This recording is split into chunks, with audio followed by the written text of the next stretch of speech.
सोबतीची साथ दिवा मित्रात आज पहाटच्या पावलाला श्वास फुटून दे.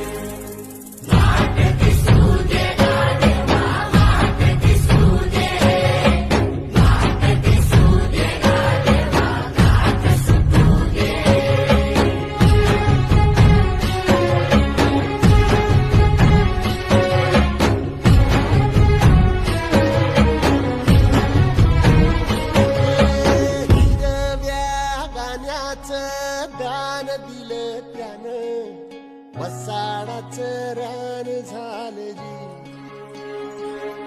अर मातीच्या पोटात अस्मान